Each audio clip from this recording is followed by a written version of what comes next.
प्रणाम, मैं हूं हिमांशु द्विवेदी और स्वागत है आपका हमारी खास पेशकश चुनावी चर्चा में। चुनावी चर्चा के तहत आज हमारी बातचीत के केंद्र में साझा रूप से मध्य प्रदेश छत्तीसगढ़ है। क्या है, चुनाव आचार संहिता अब किसी भी दिन लग सकती है। चुनाव आयोग ने अपनी अंतिम बैठक आज कर ली, जायजा ले लिया, सब कुछ इंतजाम ठीक हो गया कि नहीं हो गया। चुनाव आयोग ने बताया सब इंतजाम ठीक है। तो अब मान के चल रहे हैं कि अधिकतम 9 तारीख तक चुनाव आयोग के द्वारा विधिवत 5 राज्यों के लिए चुनावी कार्यक्रम का ऐलान कर दिया जाएगा। पर चुनाव आयोग जब तब ऐलान करे, राजनीतिक दल कुल मिलाकर पूरी तरीके से चुनावी मोड में आ चुके हैं। धड़ाधड़ दौरे हो रहे हैं। 2 प्रमुख राजनीतिक दल अर्थात भारतीय जनता पार्टी और भारतीय राष्ट्रीय कांग्रेस के शीर्षस्थ नेताओं ने मध्य प्रदेश छत्तीसगढ़ को मानो मत दिया है। स्वयं प्रधानमंत्री तकरीबन 1 दर्जन सभाओं को इन दोनों राज्यों में संबोधित कर चुके हैं। गांधी परिवार के तहत राहुल गांधी और प्रियंका गांधी के ताबड़तोड़ दौरे हो लिए। मल्लिकार्जुन खड़गे भी आजकल दौरे वौरे पर्याप्त कर रहे हैं। इन सबके बीच में अपनी उपस्थिति दर्ज कराने के लिए अरविंद केजरीवाल पंजाब के मुख्यमंत्री भगवंत मान को साथ ले वादे करने के लिए निकल पड़े। जो एक बड़ा बदलाव इस बार दौरों में है वो है गारंटी देने के संदर्भ में।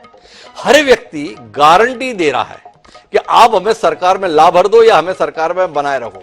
गारंटी है ये हम कर देंगे। कोई 1000 रुपए देने की गारंटी दे रहा है, कोई 1500 रुपए की गारंटी दे रहा है, कोई 500 रुपए में गैस की टंकी की गारंटी दे रहा है, कोई फ्री बिजली की गारंटी दे रहा है। तो कुल मिलाकर आज हमारा विषय यही है कि अब काम वाम की जरूरत नहीं है। चुनाव के लिए महत्वपूर्ण है गारंटी। और गारंटी कौन सी? गारंटी वही जो वोट दिलाए। हालांकि इनके बीच में नरेंद्र मोदी की भाषा थोड़ी दूसरी हो जाती है। वो अपनी गारंटी में ऐसे वादों के स्थान पर काया पलट करने की बात करते हैं। पर क्या काया पलट के वादे से वोट मिल जाते हैं, ये भी सवाल है। तो आज कुल मिलाकर हम इस विषय पर बात करेंगे। 4 खास मेहमान हमारे साथ इस चर्चा का हिस्सा बनने के लिए मौजूद हैं। हमारे साथ रजनीश सिंह जी हैं, विधायक हैं, भारतीय जनता पार्टी के बेलतरा से, छत्तीसगढ़ से ताल्लुक रखते हैं, वो हमारे साथ हैं। हमारे साथ मृणाल पंत है, कांग्रेस पार्टी का विचारवान और तेजतर्रार चेहरा है। एनएसयूआई के पूर्व प्रदेश अध्यक्ष है, वर्तमान में प्रदेश महामंत्री है। मध्य प्रदेश की सियासत में एक विचारवान राजनीतिज्ञ की छवि रखते हैं। हमारे साथ में तेजेंद्र तोड़ेकर हैं, जो प्रवक्ता हैं आम आदमी पार्टी के, जो इन दोनों राज्यों में अपना खाता खोलने के लिए बेताब है, प्रयत्नशील है। और इन सबके बीच में तटस्थ राय देने के लिए इस प्रकार के मामलों में विशेषज्ञ के तौर पर पहचाने जाने वाले देश भर में गिरिजा शंकर जी हमारे साथ हैं। आप सभी का स्वागत है। चर्चा की शुरुआत करेंगे हम मृणाल पंत जी से, लेकिन उससे पहले 4 बयान देखेंगे।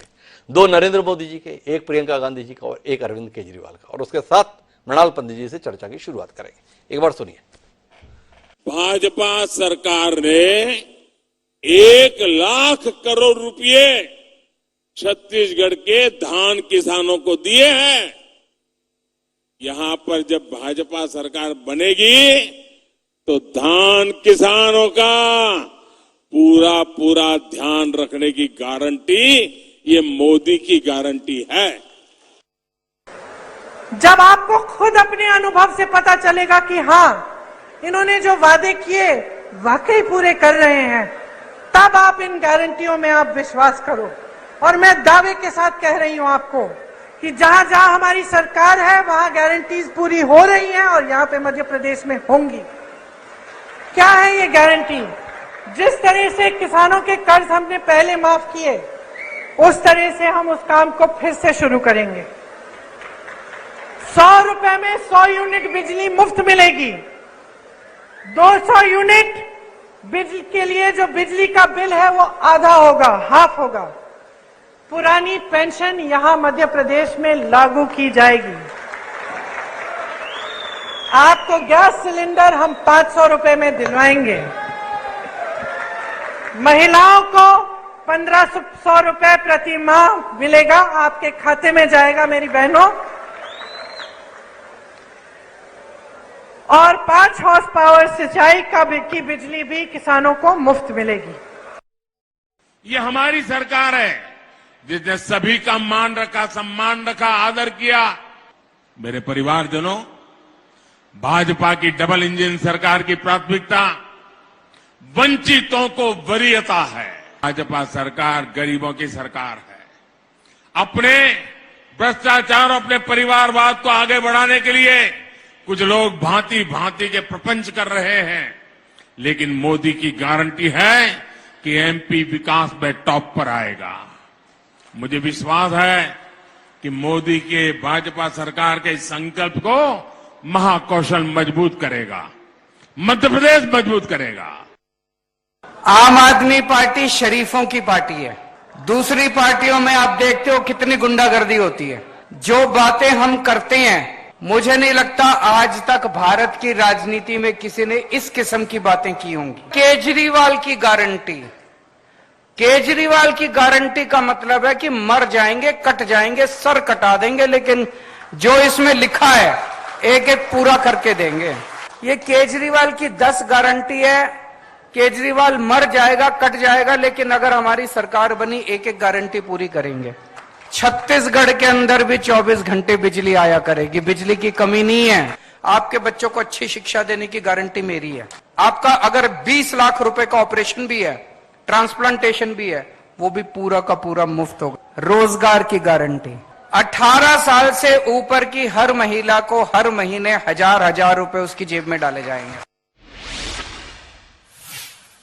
तो हर कोई गारंटी के संदर्भ में बात कर रहा है, केवल वोट की गारंटी भर मिल जाए, सरकार बना दो, इतनी गारंटी हो जाए, देखो देने में कोई कसर नहीं छोड़ रहे। ये चुनाव आयोग अपने कार्यक्रम के अंतर्गत बताता है कि मतदाताओं को वोट के लिए कुछ भी देना लेना अपराध है, पर वो आचार संहिता के बाद की बात है। राजनीतिक दल खुले आम वोट के एवज में देने के लिए सार्वजनिक ऐलान कर रहे हैं और देश ताली बजा रहा है। इन परिस्थितियों के बीच में हम ये चर्चा कर रहे हैं। और मृणाल पंत जी, आपसे शुरू करते हैं। कहां पहुंच गए आप लोग?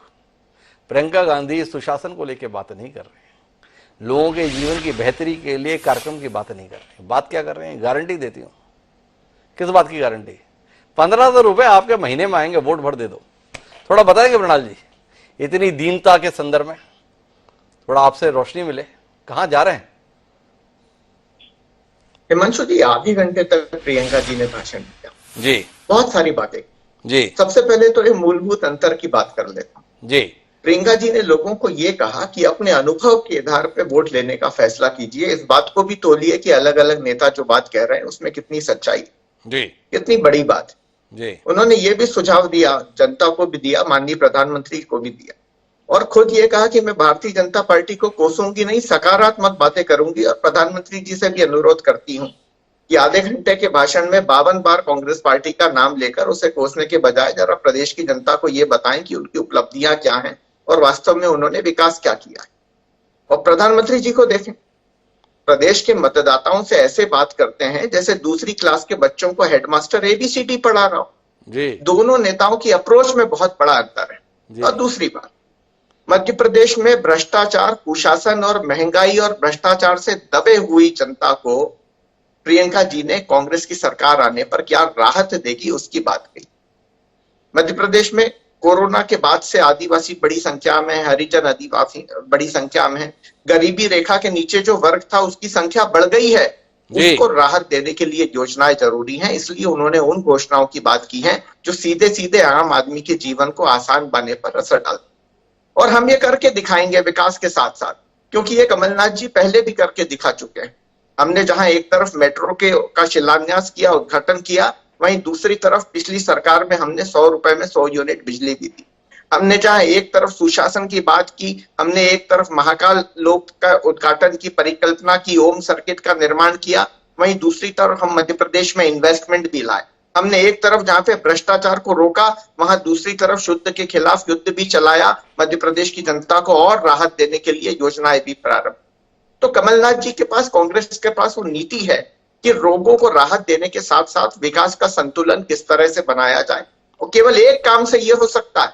मध्य प्रदेश में जो 50% कमीशन खोरी की सरकार का अगर केवल भ्रष्टाचार रुक जाए तो विकास भी साथ में होगा और जनता को ये सारी गारंटेड राहतें जिसकी बात प्रियंका जी ने कही ये दी भी जा सकेंगी। ये कांग्रेस पार्टी की मेरा एक सवाल है, ये प्रियंका गांधी जी बोली किसानों की कर्ज माफी के संदर्भ में गारंटी की बात जैसे हमने पहले किया, पर चुनाव में तो आप कटघरे पे ही इस आधार पर है। भाई प्रियंका गांधी जी के भाई हैं राहुल गांधी जी, उन्होंने गारंटी दी थी 10 दिन में मध्य प्रदेश के सारे किसानों का 2-2 लाख तक का कर्जा माफ हो जाएगा। 15 महीने सरकार ले ली तो अभी किसी भी किसान का 2 लाख तक का कर्जा माफ नहीं हुआ।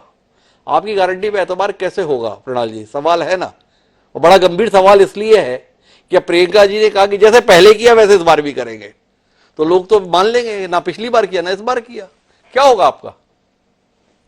प्रियंका जी, कांग्रेस की सरकार बनी थी तो सरकार बनते ही कैबिनेट का पहला डिसीजन किसानों की कर्ज माफी का था।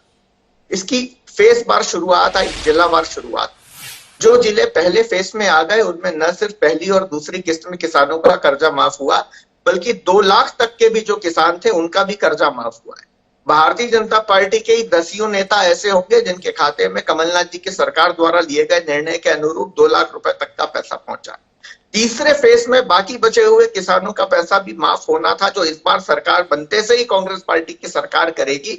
लेकिन उससे पहले भ्रष्टाचार के पैसे से भारतीय जनता पार्टी ने सरकार गिरा दी। इस चुनाव में एक मसला यह भी रहेगा कि लोकतंत्र से जनता का अधिकार छीनने वाली सरकार को मध्य प्रदेश की जनता वापस लाएगी या नहीं, यह भी एक बड़ा मुद्दा रहेगा।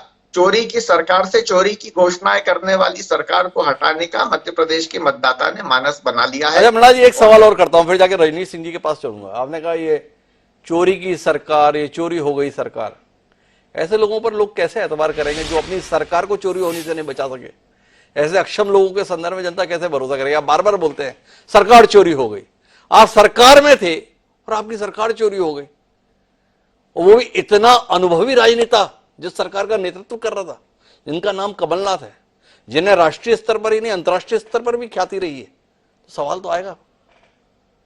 बिल्कुल आएगा, लेकिन नीति और सिद्धांतों की बात करने वाली हमारी सरकार से भी बड़ी सरकार ये चोरी करेगी, वो ऐसा भ्रष्टाचार करेगी, वो इस तरह से खरीद फरोख्त की मूल्य लगाएगी जिसपे लोकतंत्र को बचाने की जिम्मेदारी है, वो लोकतंत्र को ढाने का काम करेगी।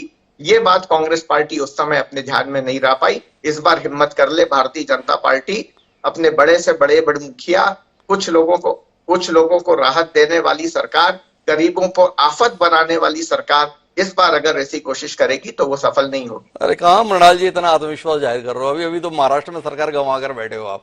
थोड़ा विचार करो ना अपने दावों के संदर्भ में, गंभीरता से विचार की जरूरत है। लेकिन हम रजनीश सिंह जी के पास चलते हैं। भाई उनके द्वारा भी गारंटी दी जा रही है, मोदी माने गारंटी, किसानों के धान के एक एक दाने की गारंटी। पर वो गारंटी किस बात की रजनीश सिंह जी, ये समझ में नहीं आया। अब आप जैसा सुधी विधायक हमारे साथ मौजूद है, वो गारंटी को समझाइए तो सही। बड़ा बवाल मचा हुआ है इसके चक्कर में। वो भूपेश बघेल जी रोज चिल्ला रहे हैं, भैया 3700 करोड़ रुपए दे दो, 2 बार का बोनस बचा हुआ है, 2 साल का मैं बांट दूंगा। तो बड़ी उलझन है, आपकी गारंटी किस बात की है, थोड़ा समझाएंगे ना रजनीश सिंह जी? जी हिमांशु जी, छत्तीसगढ़ में यदि ये भारतीय जनता पार्टी की मैं छत्तीसगढ़ बनने की बात करूं, 2000 में छत्तीसगढ़ का निर्माण हुआ और 2003 तक कांग्रेस की सरकार बनी।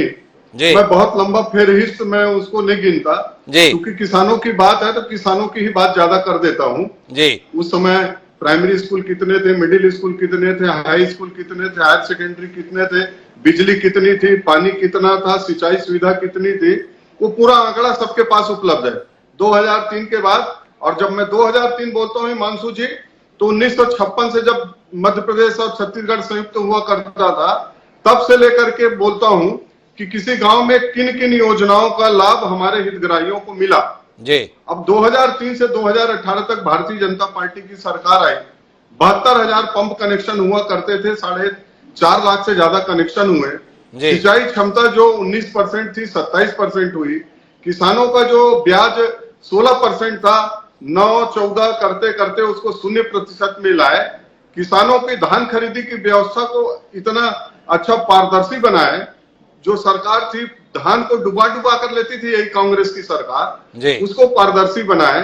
7,000 मीट्रिक टन से 65,000 मीट्रिक टन तक ले गए। इसमें और बहुत सारी उपलब्धियां, मैंने कुछ किसानों की बात की है। अब हम आते हैं कि छत्तीसगढ़ की सरकार धान खरीदी में आप गारंटी माननीय मोदी जी ने कहा है। 2018 दिसंबर में सरकार बनी, 2019-20 की धान खरीदी का इनका हिसाब हमने विधानसभा में पूछा। ये 14,000 मीट्रिक टन धान का हिसाब आज तक नहीं दिए हैं, आज तक। 2021 में जो इनका धान का कमी था, जिसको हाथी को खिला रहे थे, कभी बोल रहे थे कि हम इसका डीजल बनाएंगे, हमको ये अनुमति केंद्र सरकार नहीं दे रही है। तो उस समय हुआ क्या था हिमांशु जी, ये जो अपने एमओयू हुआ था भारतीय खाद्य निगम से कि इनको 26,000 मीट्रिक टन चावल देना था, वो चावल साल भर बाद 3 बार एक्सटेंशन के बाद नहीं दे पाए। 2021 में फिर 27,000 मीट्रिक टन धान का वो चावल जो देना था नहीं दे पाए। अभी 2021-22 में इनको 56,000 मीट्रिक टन चावल एफसीआई को देना था। इस साल अभी 22-23 के इसमें इनको 61,00,000 मीट्रिक टन चावल देना था। ये धान खरीदी किए इस वर्ष में 1,07,000 मीट्रिक टन, और जो पिछले वर्ष इन्होंने खरीदी किया था 92,000 मीट्रिक टन। तो पूरा धान का चावल बना करके एफसीआई को दिए हैं, तब ये सरकार आज इस हालत में है।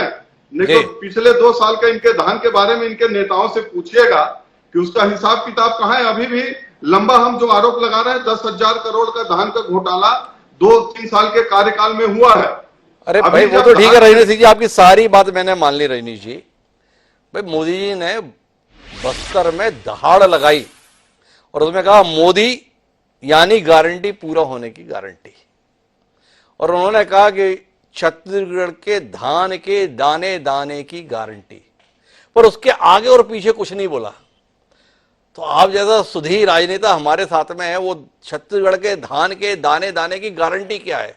भाई आपकी जिनसे लड़ाई है, जो आपको इतना अच्छा काम करने के बाद भी जो आपका दावा है अपदस्थ करके 5 साल से सत्ता में है, वो अभी भी धान को अपना तुरुप का इक्का मानकर बैठे हैं, जिसका नाम है भारतीय राष्ट्रीय कांग्रेस, जिसकी सरकार का नेतृत्व कर रहे हैं सम्माननीय भूपेश बघेल। उनकी सरकार के कृषि मंत्री बता रहे हैं इस टर्म में तो हम 36 तक ले जाएंगे। आपके संदर्भ में भय है कि अगर आप आएंगे तो 2100-2200 रुपए में ही धान उठाएंगे। बड़ा डर है ना, तो गारंटी किस बात की है, थोड़ा सा आप बताओ ना। हिमांशु जी, मैंने कहा कि कांग्रेस सरकार जो बात बोल रही है, 2018 में समर्थन मूल्य कितना था? 2500 रुपया देंगे बोले थे, नहीं दिए। अभी 2200 के आसपास समर्थन मूल्य हो गया, सिर्फ 300 दे रहे हैं, और उसी को काउंट कर रहे हैं कि अगले 5 साल में हमारी सरकार आएगी, 150-200 प्रति साल बढ़ेगा तो इतना पहुंच जाएगा। उसी को लोगों को भ्रम कर रहे हैं। जो माननीय मोदी जी ने गारंटी दिया है, इसी गारंटी की बात कर रहा हूं हिमांशु जी, कि इनका 1,07,000 मीट्रिक टन धान का चावल 61,00,000 मीट्रिक टन जिसको नहीं दे पाए हैं, और बोल दिए हैं कि हम नहीं दे पाएंगे। ये भी लिखित में दे दिए है सरकार, ये भी लिखित में दे दिए है। कुल मिलाकर गारंटी की बात कर रहे हैं, पर अपना धान उठाने के बाद जो चावल देना है वो नहीं दे पाते। जिस धान की कीमत को मुद्दा बनाकर 2018 में सत्ता में आई थी कांग्रेस पार्टी, 1800 रुपए की कीमत हुआ करती थी एमएसपी के अंतर्गत, तकरीबन 700 रुपए का अंतर था। भाजपा लगातार मुद्दा बना रही है कि अब एमएसपी जब 2200 रुपए के आसपास पहुंच गई है, तो उस अनुपात में किसानों को धान की कीमत क्यों नहीं मिली? कुल मिलाकर इस पर बवाल है। पर यह सवाल अनुत्तरित है गारंटी के अंदर कि अगर भारतीय जनता पार्टी सत्ता में आएगी तो किसानों को धान किस कीमत पर उठाएगी। इसका उत्तर दोबारा लेने की कोशिश करूंगा रजनीश सिंह जी, अगर आपके पास ये उत्तर रहे। मुझे जाना है गिरिजा शंकर जी के पास, लेकिन उससे पहले तेजिंदर जी के पास जाना है। सबसे बड़ी गारंटी तो भाई अरविंद केजरीवाल जी आकर देते हैं। वो क्या कमाल का भाषण दिया, बोले शरीफों की पार्टी आम आदमी पार्टी। मैं पूछना भूल गया मृणाल जी और रजनीश सिंह जी से, भाई आप लोगों की पार्टी किसकी पार्टी है? पर बहरहाल तेजिंदर जी आप बताओ, आपके वादे तो गजब के हैं। नवंबर तक के बिजली बिल ही माफ कर देंगे। मैंने तो जो है जाने कितने पहले से बिजली बिल सोचा कि जमा करना बंद कर दूं, जब आप आएंगे तो मुफ्ती हो जानी है, तो बिल भरने की जरूरत ही क्या है? ये देश को कहां ले जाएगा आपका ये मुफ्त का खेल? ये जो गारंटी है आपकी, क्या करें? मध्य प्रदेश छत्तीसगढ़ के लोग बिजली जलाएं मस्त, पर उसका बिल देने की जरूरत नहीं है, क्योंकि आप आएंगे हमारा बिल माफ कर देंगे। जरूरत क्या है बिल भरने की? थोड़ा समझाएंगे ये गारंटियां देश को कहां लेके जाएंगी? देखिए हिमांशु जी, सबसे पहले जो आम आदमी पार्टी जो गारंटी दे रही है उसको समझने की जरूरत है। आज तक जिसको कुछ नहीं मिला उसके जीवन स्तर में थोड़ा सुधार आ जाए। हमने ये नहीं कहा कि हम अनलिमिटेड बिजली मुफ्त देंगे, हमने ये कहा कि हम छत्तीसगढ़ में 300 यूनिट बिजली मुफ्त देंगे। जो गरीब जनता 300 यूनिट बिजली में अपना घर चलाती है, जो बच्चे उस लाइट में पढ़ाई करते हैं, उनके लिए हम 300 यूनिट बिजली की बात करते हैं। आप बताइए, छत्तीसगढ़ में बिजली बनती है, छत्तीसगढ़ से बाहर बिजली जाती है, छत्तीसगढ़ सरकार बिजली बेचती है, उसके बावजूद दूसरी चीज, आम आदमी पार्टी कहती है कि हम हर बच्चे को अच्छी शिक्षा देना चाहते हैं, ये हमारी गारंटी है। आम आदमी पार्टी कहती है हम हर व्यक्ति को, चाहे वो सुकमा बस्तर में जो बैठा हुआ व्यक्ति है, उसको हम मुफ्त इलाज देना चाहते हैं। आपको 2-3 दिन पहले की घटना बता रहा हूं। भाजपा के विधायक की जब दुर्घटना होती है तो उनको एयरलिफ्ट करा के रायपुर के प्राइवेट अस्पताल में इलाज के लिए लाया जाता है। आप बताइए, क्या वहां के आम आदमी, जहां पे आम आदमी जो दुर्घटना होती है उनके साथ, क्या उनको अच्छा इलाज नहीं मिलना चाहिए? उनके लिए सरकार एयरलिफ्ट की व्यवस्था करेगी क्या? नहीं करेगी। ये बेसिक चीजें हैं जो आम आदमी पार्टी जनता के पैसे को जनता को वापस करना चाहती है। मैं थोड़ा रोकना चाहता हूं तेजेंद्र जी, आपकी पहली दलील के संदर्भ में। बोले छत्तीसगढ़ में कोयला है, छत्तीसगढ़ में बिजली बनती है, तो क्या छत्तीसगढ़ के लोगों को मुफ्त में बिजली नहीं मिलनी चाहिए? भाई कोयला तो देश में मिलता है, बिजली इस देश में बनती है, तो पूरे देशवासियों को मुफ्त में बिजली मिलनी चाहिए। और अगर इस सिद्धांत पर है तो कोयला तो भैया कोरबा में और रायगढ़ में होता है, पूरे प्रदेश में तो नहीं होता। तो अगर आपके सिद्धांत पर है तो केवल कोरबा जिले को और रायगढ़ जिले के लोगों को मुफ्त में बिजली मिलनी चाहिए, क्योंकि बिजली प्लांट तो वहीं है, वहीं पर प्रदूषण होता है, वहीं पर लोगों को जो है राखड़ का सामना करना पड़ता है। तो आपके दृष्टिकोण को थोड़ा ऐसे लेकर जाएं, क्या गारंटी रहे? नहीं, बिल्कुल। देखिए, ये संसाधन प्रदेश का है और प्रदेश की जनता को इसका लाभ मिलना चाहिए। और देश को मैं दोबारा ये कहना चाहूंगा आपको कि हम बिजली 300 यूनिट देने की बात कर रहे हैं। हम ये नहीं कर रहे कि अनलिमिटेड बिजली यूज करिए जी। जो 300 यूनिट की ज्यादा बिजली का बिल यूज करेगा वो बिजली का बिल बटाएगा। हम ये थोड़ी नहीं कह रहे हैं कि अनलिमिटेड बिजली मुफ्त करें। जो गरीब जनता जो बिजली बिल नहीं पटा रही उनके लिए हम कह रहे हैं कि 300 यूनिट बिजली हम मुफ्त देंगे। तो कुल मिलाकर मुफ्त का खेल है। तो गिरजा जी, अब आपके पास आते हैं। भाई, आपने तो जिंदगी के 5 दशक से ज्यादा इन सारी चीजों को देखते हुए गुजार दिए। ये मुफ्त बड़ा लुभा रहा है हर एक को। कोई बता रहा है हमें रखो सत्ता में तो 1000 रुपए अकाउंट में आएगा, दूसरा बोल रहा है हमें ला दो तो 1500 रुपए महीना आएगा, तीसरा बता रहा है कि साथ साथ में 300 यूनिट बिजली का फायदा भी आएगा। क्या कहते हैं आप? देश तरक्की के रास्ते पर जाने के लिए तत्पर है या देश तय हो गया कि अब विनाश के रास्ते पर जाकर ही रुकेगा? पहली बात तो ये है कि यदि आप इन तीनों प्रवक्ताओं के बारे में ये ना बताते कौन कौन सी पार्टी का है, तो मैं ये मानता कि तीनों जो हैं वो एक ही विचारधारा की पार्टी के लोग हैं। चुनाव में जब जाती है कोई पार्टी तो इस तरह की घोषणाएं नहीं करती कि हम क्या मुफ्त में देंगे, क्या मुफ्त में नहीं देंगे। आप कांग्रेस और बीजेपी की विचारधारा में क्या फर्क है ये जानना चाहती हैं लोग ना। यदि कांग्रेस की सरकार आएगी तो वो सरकार की विचारधारा और कार्यक्रम क्या होंगे, नीतियां क्या होंगी, या बीजेपी की सरकार है तो उसकी नीतियां और कार्यक्रम क्या होंगे, इसकी बात कोई नहीं कर रहा है। तो दरअसल ये सारी पार्टियां जो है वो वोट मांग नहीं रही हैं, वोट खरीद रही हैं और मंडी में ये बोली लगा रहे हैं। आप देखें कितनी बड़ी विसंगति है, विडंबना है ये कि कोई 1000 रुपए देने की बात करता है मुफ्त में, कोई 1500 की बात कर रहा है, कोई 2000 की बात कर रहा है। मुफ्त के अलावा इनके पास कुछ भी नहीं है जी। आप कहते हैं हम इलाज मुफ्त में कराएंगे, अस्पताल तो हो आपके पास, अस्पताल में डॉक्टर तो हो। जो इंफ्रास्ट्रक्चर जो है, जो क्रिएट करने की बात है, जो उसकी बात कोई नहीं कर रहा है। दरअसल होना ये चाहिए कि आपकी जो आर्थिक नीतियां, आपके अधोसंरचना का विकास वो इस रूप में होना चाहिए कि लोगों को मुफ्त में देने की जरूरत क्यों पड़े। लोग अपने पांव पे खड़े हों, उनको अपाहिज बनाकर, उनको मुफ्त में राशन, मुफ्त में इलाज, मुफ्त में तमाम चीजें देकर और उसके अलावा 1000-2000 रुपए महीना और देने की जो बात की जा रही है, दरअसल ये मतदाताओं को अपाहिज करने वाली नीतियां हैं। होना ये चाहिए कि जो भी पार्टी सरकार में आना चाहती है, जो लोगों के पास जा रही है अपना वोट मांगने के लिए, उनको अपने नीतियों और कार्यक्रमों को सामने रखना चाहिए इस तरह से कि किस तरह से आप उनको, आम मतदाताओं को जो आज हाशिए पर हैं, उनको आप आर्थिक मदद देने के बजाय उनको अपने पांव पे खड़े करें। उनकी आर्थिक जो स्रोत हैं वो इतने मजबूत हों कि सरकार पर मुफ्त में लेने के लिए आश्रित न हो। मैं बीच में आपको रोकना चाहूंगा, क्या आपको नहीं लग रहा है कि प्रधानमंत्री नरेंद्र मोदी ने इस दिशा में पहल करने की कोशिश की थी? बीच में उन्होंने मुफ्त की रेवड़ियों को निशाना बनाते हुए इसे देश के लिए घातक भी बताया था, पर क्या राजनीतिक रूप से चुनावों के परिणामों ने भारतीय जनता पार्टी को भी उसी राह का अनुसरण करने के लिए बाध्य कर दिया है? क्योंकि जिस प्रकार के नीति कार्यक्रम लुभावने वादे सत्ता में रहते हुए या सत्ता में आने के लिए किए जा रहे हैं, तो कमोबेश सफलता का गारंटी इस बात पर है कि मुफ्त में कितना ज्यादा दे सकते हो, चाहे जितना कर्ज लेना पड़े कर्ज लो, पर यह बताने की कोशिश करो कि मुझे सत्ता में बनाए रखो या मुझे सत्ता में ला दो, आपको मुफ्त में इतना सब हो जाएगा। मोदी जी भी कहीं ना कहीं पीछे हट रहे। नहीं, मोदी जी ने जो बात कही फ्री बी को लेकर, जी। दरअसल इस तरह के आह्वान से फ्री बी नहीं रुकती। उनको चाहिए था कि सारी पॉलिटिकल पार्टीज की एक मीटिंग करते, ऑल पार्टी मीटिंग करके ये मुद्दा रखते, अपनी चिंता को उनके सामने रखते और इस फ्री बी को लेकर सारी पॉलिटिकल पार्टी के बीच में एक कोई सहमति निर्मित की जाती, तब उसका हल निकलता। केवल चिंता जाहिर करने से कुछ नहीं होता। दूसरी बात यह है कि जो पॉलिटिकल पार्टीज ये मानती हैं कि फ्री बी से वोट मिलता है, सरकारें बनती हैं, वो मुझे लगता है कि शायद बहुत ये सही नहीं है।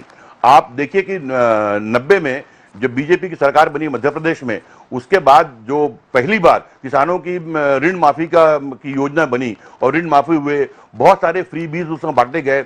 और जब 91 का लोकसभा चुनाव हुआ तो उनके पास इस बात के आंकड़े थे कि कितने करोड़ लोगों को लाभान्वित किया गया है और इसके आधार पर लोकसभा चुनाव की अधिकांश सीटें बीजेपी जीतेगी।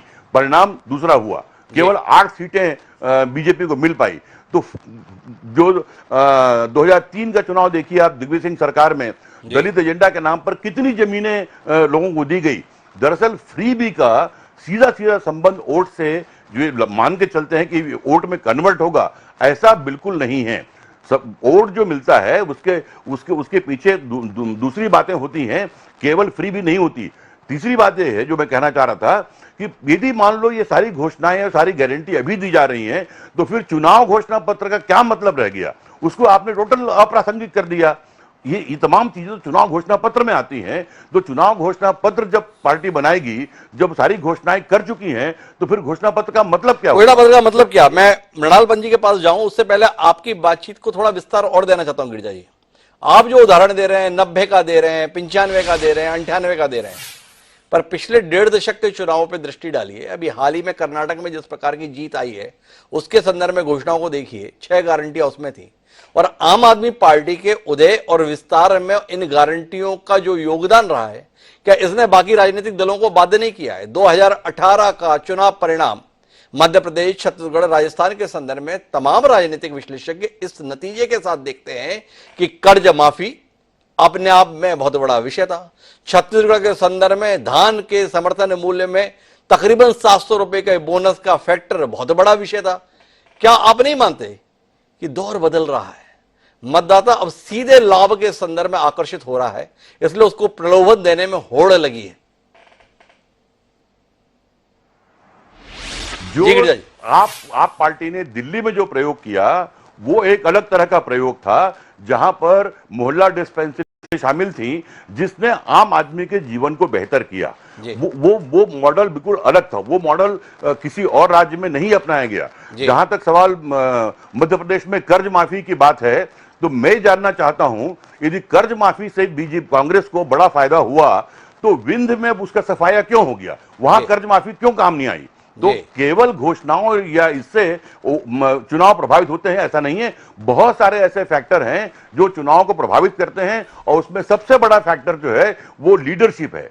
यदि लीडरशिप आपकी मजबूत और विश्वसनीय है, जो जितने नेता जो गारंटी दे रहे हैं, इन गारंटियों पर लोगों का रिएक्शन क्या होगा? जिस नेता की विश्वसनीयता होगी उसकी गारंटी को लोग मानेंगे। उसकी गारंटी को लोग मानेंगे, बड़े महत्वपूर्ण बात है। लेकिन मैं अब आता हूं वापस मृणाल जी आपके पास।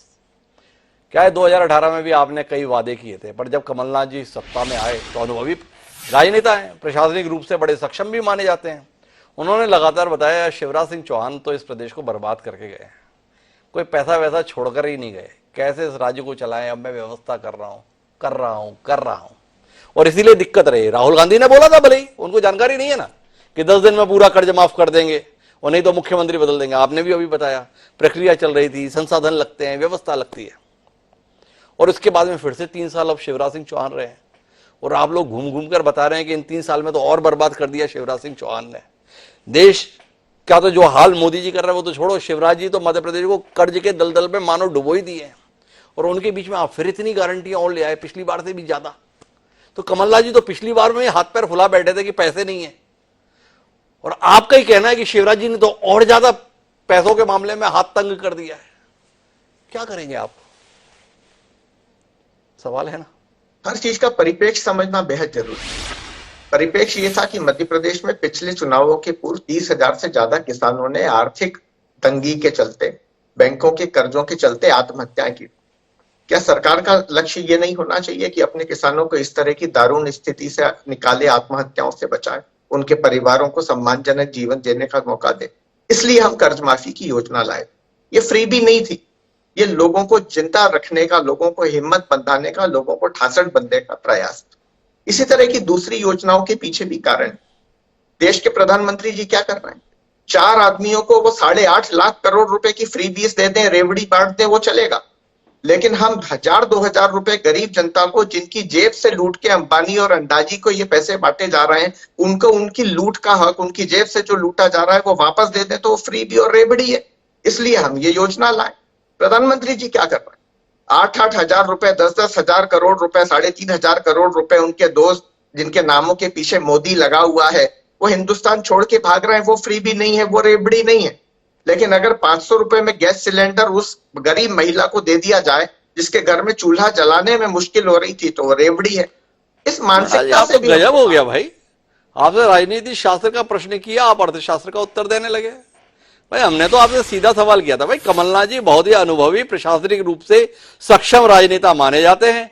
उन्होंने 2018 में सत्ता में आने के बाद पूरे प्रदेश को यह समझाने की कोशिश की थी, भाई मध्य प्रदेश की आर्थिक स्थिति ठीक नहीं है, शिवराज जी पूरा खजाना खाली करके गए हैं, मैं बड़ी मुश्किल से व्यवस्था कर रहा हूं, अब देखता हूं कैसे कैसे क्या क्या कर सकता हूं। फिर पिछले 3 साल से आपके माननीय कमलनाथ जी, दिग्विजय सिंह जी और मृणाल पंत जी भी लगातार बता रहे हैं कि इन 3 साल में शिवराज जी ने और कबाड़ा कर दिया प्रदेश का। पर आपकी घोषणाओं का स्तर तो और बढ़ गया 2023 के संदर्भ में। तो हमारा तो मासूम सा सवाल है मृणाल जी, हमारा सवाल यह कि भाई आपने 2018 में बताया था कि पैसे नहीं है करने के लिए जो आपने वादे किए थे, अब आपने वादे और बढ़ा दिए। आपसे वो वादे पूरे नहीं हुए थे, इनके संदर्भ में आपसे उम्मीद कैसे करें कि आप कोई वादा पूरा कर पाएंगे, क्योंकि पैसे तो है नहीं राज्य पे। तो इसका उत्तर दीजिए ना। कहां मोदी जी, कहां अडानी जी, कहां मित्र जी, कहां मोदी जी, कहां पहुंच रहे हैं? यहां का बताइए ना। मध्य प्रदेश में बात कर रहे हैं मृणाल जी। बिल्कुल ठीक है हिमांशु। किसानों की कर्ज माफी का मोटा मोटा आंकड़ा था करीब 27,000 करोड़ से लेकर 31,000 करोड़ रुपए के बीच। कमलनाथ जी की सरकार ने पहले 2 चरणों में 19,000 करोड़ रुपए तक का कर्जा माफ किया। ये व्यवस्था हमने की ना। हमने वादा किया था कि हम पेंशन की राशि 1,000 तक बढ़ाएंगे। हमने पहले चरण में 600 रुपए की और इस सरकार को उसे 1,000 तक ले जाने पे मजबूर किया। हमने घोषणा पूरी की ना। कमलनाथ जी के पास वो योजनाएं थी जो 1 साल के शासन में उन्होंने मूर्त रूप में ढाली थी। वो इन्वेस्टमेंट लाए थे, उन्होंने रेवेन्यू बढ़ाने की कोशिश की थी, उन्होंने सरकारी लीकेज को बंद किया था, उन्होंने भ्रष्टाचार को समाप्त किया था, उन्होंने अलग अलग जगह रेवेन्यू जनरेट किया था। मैं 2-3 उदाहरण आपको देता हूं और इस बार भी हम यही करेंगे। रेत के ठेकों से आने वाला रेवेन्यू हमने 3 से 4 गुना बढ़ाया। आबकारी के ठेकों से आने वाला रेवेन्यू हमने 3 से 4 गुना बढ़ाया। इन्वेस्टमेंट से आने वाला रेवेन्यू बढ़ाया। जीएसटी से आने वाला मध्य प्रदेश का हिस्सा 4.5 गुना से ज्यादा हमने बढ़ाया। अलग अलग जगह शासन की योजनाओं को और विकास की योजनाओं को एक साथ चलाने के लिए पैसा कहां से लाना है, ये कमलनाथ जी को आता है। और ये आरोप हम वास्तव में इसलिए लगा रहे हैं कि जितना अच्छा काम 1.5 साल में कमलनाथ जी ने किया था, शिवराज जी की सरकार ने उसको 2 साल में वापस कूड़े के ढेर में काटने का काम किया है। हम बहानेबाजी नहीं करेंगे, हम इस स्थिति को भी सुधारेंगे और जितनी घोषणाएं कांग्रेस पार्टी ने की हैं उसको पूरा करके दिखाएंगे। क्योंकि हम ये कहकर कर चुके हैं, कमलनाथ जी का नाम विश्वास का नाम ठीक वैसा ही है जैसे छत्तीसगढ़ में हमारे मुख्यमंत्री जी की सरकार भरोसे की सरकार है। तो छत्तीसगढ़ में भूपेश जी का मतलब भरोसे की सरकार है। रणजीत सिंह जी क्या कहेंगे? गिरिजा शंकर जी ने बताया, देखो भाई अब तो मामला लीडरशिप का है, लोग तो उसी पे भरोसा करेंगे जिस लीडरशिप पे भरोसा हुआ। प्रियंका गांधी जी आज आई थी कांकेर, वो बताकर गई हैं मोदी जी की गारंटी मतलब चाइना माल। क्या कहेंगे रजनीश जी? ये हालत हो गई आपकी। जी जिन बातों का जिक्र गिरिजा शंकर जी ने किया जी, निश्चित रूप से आज कांग्रेस के किन नेताओं पर देश को विश्वास है जी, जो चीन के माल बोलते गई हैं आदरणीय मोहतरमा जी, जी, उनके चीन के साथ क्या क्या रिश्ते हैं तमाम चीज उसमें आ गए। आज के विषय नहीं है जी कि क्या है, तो देश पूरा समझ रहा है चीन का माल कौन है, देश विरोधी ताकतों के साथ किनका साथ है, जी वो सारे लोग बेनकाब हो गए। जी मुख्य रूप से जो छत्तीसगढ़ में भरोसे की जो सरकार है, अब आज प्रियंका जी का ये भी सुन रहे थे कि सरकार आएगी तो गरीबों को मकान दिया जाएगा। जी 5 साल कहां हो गई थी मोहतरमा जी। 2018 के बाद छत्तीसगढ़ में प्रधानमंत्री का एक भी आवास नहीं बन पाया। जी अभी लोगों के आंख में धूल झोंकने के लिए 25-25 हजार रुपया का ट्रांसफर किया गया है। दिसंबर आते तक वो सब पैसा फिर वापस आ जाएगा, 25 हजार में मकान बनेगा। ये बोलते हैं कि 16 लाख मकान बना देंगे, 13 लाख मकान, 1,50,000 के हिसाब से इनके पास संसाधन है। जी घोषणा पे घोषणा, घोषणा पे घोषणा, घोषणा पे घोषणा छत्तीसगढ़ की जनता समझ चुकी है। और जिन बातों का जिक्र गिरिजा शंकर जी ने किया, मोदी जी के ऊपर लोगों का विश्वास है। अभी हमारे कांग्रेसी मित्र उन विषयों पे नहीं जाना चाहूंगा मैं, कुछ भी आके बोल देंगे। जिन लोगों का जिक्र किया आपके सरकार में किया, मेरे पास पूरा आंकड़ा है बैंक का। पर मैं रजनी जी बीच में रोकने के लिए माफी चाहता हूं। देखो भाई, मोदी जी पर लोगों का भरोसा है, आपके इस दावे पर तो हमारा भी भरोसा है। और इस भरोसे की वजह यह कि भाई 2 बार का जनादेश सामने है। 2014 में भी स्पष्ट बहुमत की सरकार मोदी जी का चेहरा सामने लाकर बनी, और 2019 में भी देश ने प्रचंड बहुमत के साथ में भारतीय जनता पार्टी की सरकार मोदी जी को देखकर बनाई। तो आपके बात पे एतबार है। पर भाई चुनाव पे जो हम बात कर रहे हैं ना रजनी सिंह जी, क्या कर रहे हैं, वो छत्तीसगढ़ विधानसभा का चुनाव है।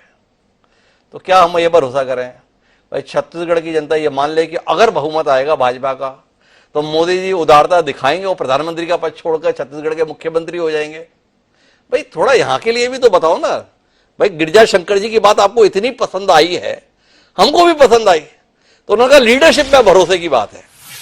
तो भाई यहां की लीडरशिप को लेकर कुछ बात करो। कब तक मोदी जी के कंधों पर इतना बोझ डालोगे रजनी जी?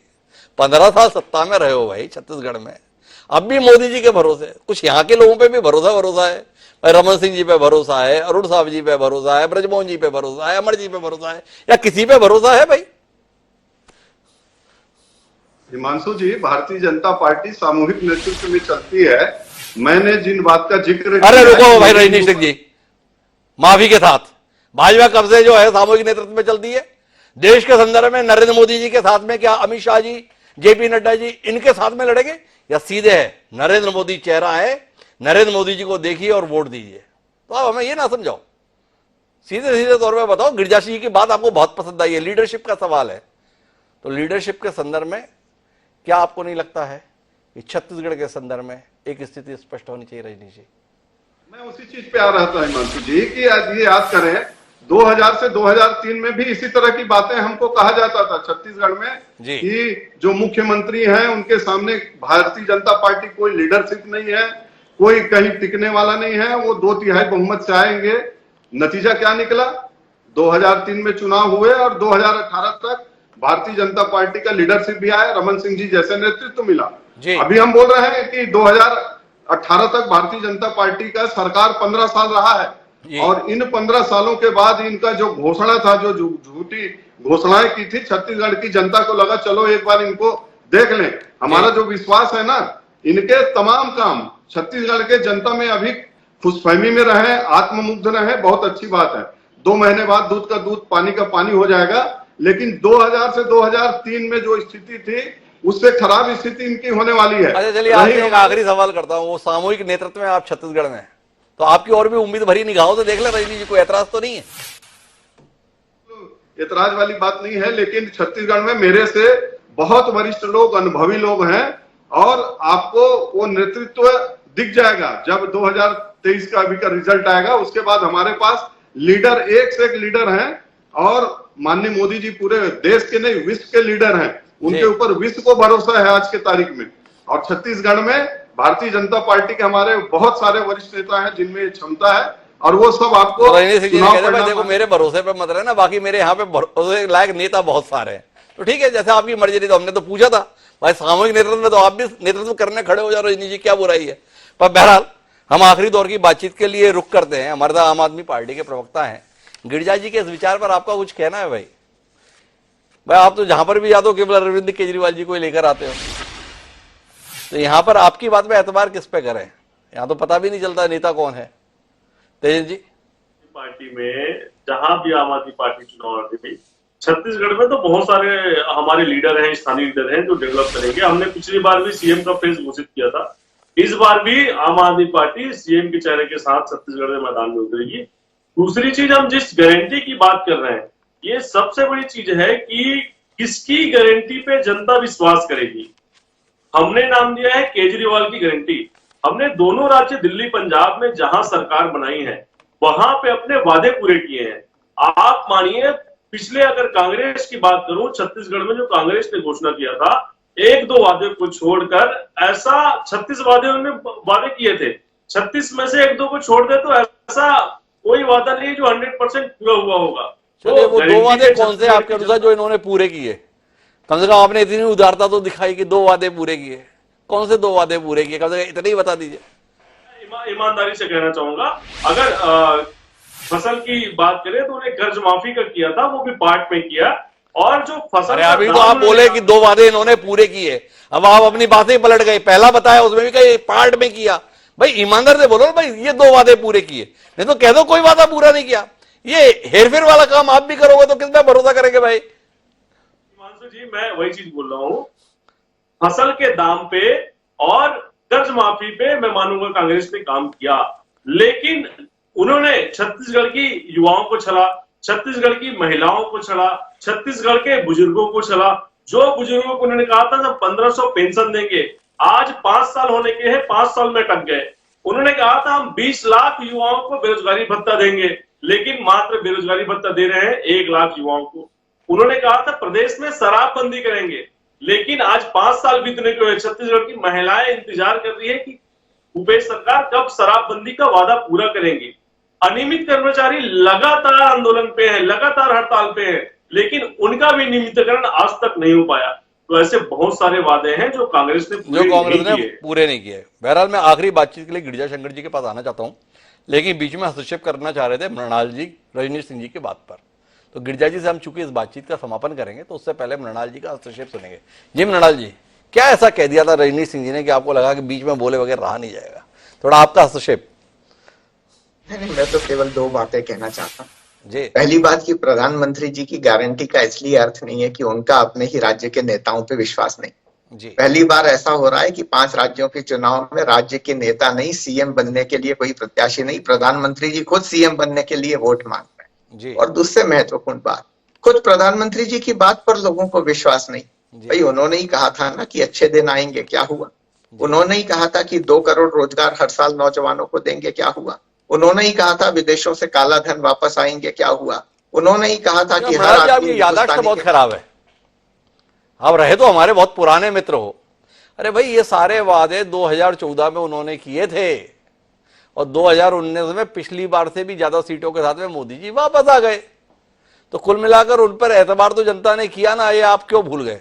2019 के वादों पर बात करें और 2024 में अपन आपको फिर याद करें, तब इस पर बात करेंगे। लेकिन आपकी एक बात बड़ी महत्वपूर्ण है भाई, इन 5 राज्यों में चुनाव हो रहे हैं और स्थानीय लीडरशिप को खारिज करके मोदी जी ने अपने आप को या पार्टी के चुनाव चिन्ह को आगे रखा हुआ है। पर उसका भी कारण होगा, वो गिरिजा जी से समझेंगे। लेकिन रजनीश जी कुछ बोलना चाह रहे हैं। जी रजनीश जी।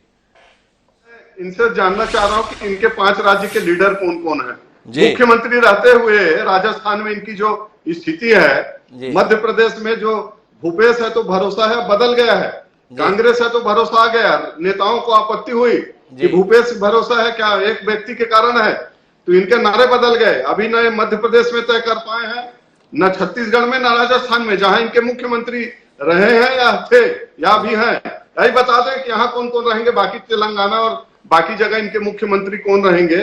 अरे अपने को देखो मेरे मित्र, भारतीय जनता पार्टी को छोड़ दो। भारतीय जनता पार्टी में सामूहिक नेतृत्व होता है, अनेकों उदाहरण है। हमने एक आध जगह को छोड़ दो तो सामूहिक नेतृत्व में लड़ा है और उसके बाद अपना चेहरा सामने किया है। अपना चेहरा पहले देखो। यहाँ के जो मुख्यमंत्री है उसको नहीं बोल पा रहे हो, वही मुख्यमंत्री होगा। राजस्थान के मुख्यमंत्री के बारे में नहीं बोल पा रहे हो। राजेश पायलट जी का बयान आ रहा है कि नया चुनाव होगा, विधायक दल तय करेगा। तो अपनी बात थोड़ा कर लो, समझ लो देश में क्या स्थिति है। तो रजनीश जी जा रहे भाई हमारी तरफ मत देखो, हम अपनी तरफ नहीं देख पा रहे, कहां आप हमारी ओर देख रहे हो? रजनीश जी के संकट अपने किस्म के हैं। पर बहरहाल हम अपनी आखिरी दौर की बातचीत के लिए गिरिजा जी के पास आते हैं और गिरिजा जी आपसे ये जानना चाहते हैं कि इस चुनाव के संदर्भ में बड़ा बदलाव दिख रहा है। और बदलाव ये दिख रहा है कि लीडरशिप पे बात, जो आप बात कह रहे हैं कि लीडरशिप महत्वपूर्ण है, पर सभी राजनीतिक दल लीडरशिप के अंतर्गत खामोश होना चाहते हैं और वादों पर भरोसा करना चाहते हैं। चेहरा तो सामने ही नहीं आ रहा। सभी जगह पर सब चेहरे को लेकर संकोच कर रहे हैं। कलेक्टिव लीडरशिप दरअसल नो लीडरशिप है, सीधे तौर पर है कि किसी नेता पर भरोसा नहीं है, इसलिए कोई नेता सामने नहीं है। उलझन नहीं है। जो मैंने लीडरशिप की बात की थी गारंटी के संदर्भ में, तो मेरा कहने का मतलब यह था कि जिस लीडर की विश्वसनीयता होगी उसकी गारंटी पर लोग भरोसा करेंगे। लीडरशिप का मतलब ये नहीं कि लीडर है या नहीं है, लीडरशिप की जो विश्वसनीयता है वो। और दूसरी बात जो आपने कही है कि कलेक्टिव लीडरशिप, ये कलेक्टिव लीडरशिप एक मुहावरा है, व्यवहारिकता में ऐसा कुछ भी नहीं होता। और खासकर चुनाव में आपको बिना चेहरे के जाकर आप कोई बड़ी सफलता हासिल कर लें या लोगों का विश्वास जीत लें, ये बहुत बड़ी चुनौती होती है, बहुत मुश्किल काम होता है। तो इसलिए लीडरशिप और लीडरशिप की क्रेडिबिलिटी, ये दो चीज बहुत जरूरी है। और दूसरा मैं कहूंगा पॉलिटिकल पार्टीज को, आप जो गारंटी दे रहे हैं उस गारंटी में एक दूसरे की नकल करने के बजाय कम से कम गारंटी में तो अपनी मौलिकता लाइए। यदि विचारधारा और नीतिगत स्तर पर नहीं है तो गारंटी में कम से कम अपनी मौलिकता लाइए, एक दूसरे की नकल मत करिए। बड़े महत्वपूर्ण टिप्पणी गिरिजाशंकर जी की। कम से कम गारंटी के अंतर्गत तो अपनी मौलिकता रखिए। अब एक जना महिलाओं के खाते में 1000 रुपए देने की योजना बनाता है, दूसरा बताता है कि मैं नारी सम्मान में 1500 रुपए दे दूंगा, तीसरा बोल रहा है मैं हर महिला को ही दे दूंगा। तो कुल मिलाकर अगर ये हर अकाउंट में महीने पैसे डालने के एवज में वोट की उम्मीद की जा रही है, तो इसे सीधे वोट की खरीद फरोख्त के रूप में न देखा जाए तो किस रूप में देखा जाए?